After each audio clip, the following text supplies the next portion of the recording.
Can you give us a little bit of a 30,000 foot overview of what Townsville is doing these days? Yeah, absolutely. So I think there's a few key points we probably really need to be aware of is one, Townsville wasn't too affected by the COVID pandemic. Okay. A lot of people sort of progressed and moved to the area due to the lifestyle offerings. Yep. Has recovered strongly from a 5-year slump. Yep. And has a really diverse economy in the health sector, public admin, education, and construction industries. There's heaps of government up there, isn't there? Heaps of government, lots of defence as well. Yep. But then as well, it's really supported by $11 billion worth of large infrastructure projects in both the private and public sectors. And I think it's really important to note as well that the unemployment rate's been trending down from 2.1% in June 2023. Yeah, right. Okay. So more jobs, more money, and it didn't go through the same kind of boom during COVID. Is that what you're saying? Yeah, absolutely. Okay. So there's probably still some huff and puff left in the tank pointing towards it. Absolutely. And I think that's what we're going to really highlight for everyone today. Well, and the biggest reason I wanted to pull this apart with you as a list for the top 3 like highest yielding areas is not just randomly highest yielding areas. This is also the top 3 that have got some good strong signs for growth here. But with everyone sort of battling interest rates at the moment as an investor, I think if there's some strong signs for growth and some good yields, that's the combo we're looking for, mate.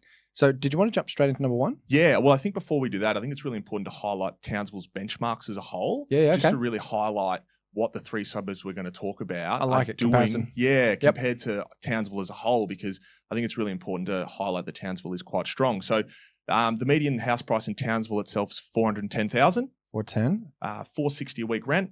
Okay. Yep. An average 5.8% yield. Still not bad already. Exactly, that's what I mean. And I think we'll unpack that a bit more today. So 5.1% 1-year price growth. Okay. 9.5% 1-year rental growth, and a 0.4% occupancy rate. 0.4%. Like vacancy rate? Yeah, sorry, vacancy rate. Wow, so stock is tight. Yeah, very tight. Yeah, okay. All right, so this is our benchmark. 410 median, 460 for rent, and 5.8% yield. Super low vacancy rate of 0.4%. Yep. Anything else before we jump into number 1? No, I think that's really good. All right, man. What's suburb number 1? All right, suburb 1 is Heatley. This is about 10 kilometres from the Townsville CBD. Heatley. Median price of $325K. Yep. Rental price $420 per week rent. $420. 7% yield. Just off the bat. Yeah, right. It's had a 12.6% 1-year price growth and sits slightly above Townsville as a whole at 0.6 vacancy rate. 0.6. Okay, so the vacancy rate's slightly higher, but really it's much of a muchness. 100%. Yeah. Okay, so we've got 7% off the bat. So if someone's going in there and maybe manufacturing a bit of a deal, maybe doing a reno development, just something, they could potentially get 7.5%, 8%. Like it's, mate, that's fantastic. Okay. Anything else about Heatley before we move into number 2? No, I think the numbers speak for itself, really. Absolutely. All right, what's number 2 on the list? Deerigan.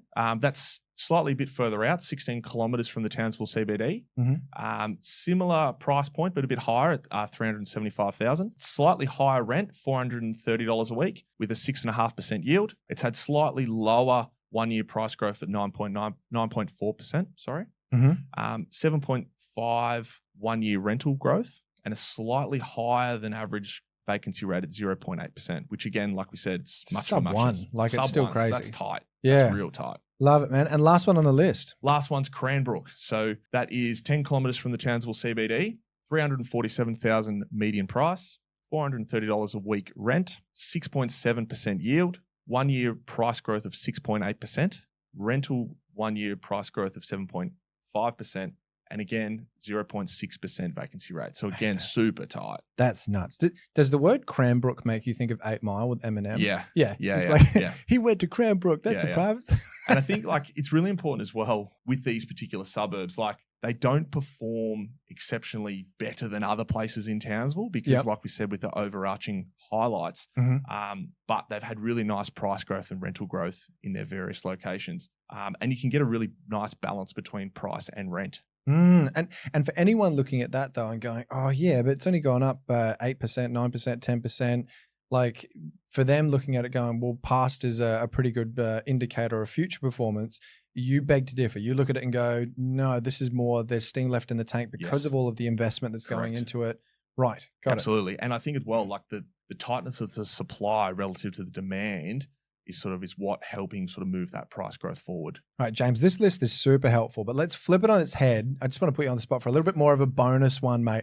What's somewhere that people should be staying away from? Because I know there's quite a few areas, but do you have one at the moment that's like a no-go? Yeah, one that sort of springs to mind is North Ward. North Ward. It's a suburb really close to the CBD, 1.7 Ks out.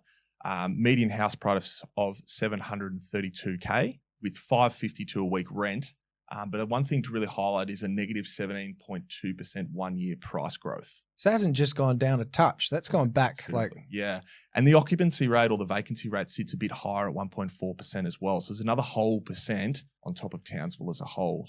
So for anyone going for that shotgun approach of just thinking Townsville is the way because a few people are talking about it at the moment, that's not the case. No, absolutely. It's really important to make sure we are specific in the suburbs that we are targeting and then it's specific to your portfolio and what you're wanting to achieve. Mate, James Nelis from InvestorKit, thank you so much for jumping on the show, mate. I hope to see you again soon. Thanks, Todd. Thanks for having me.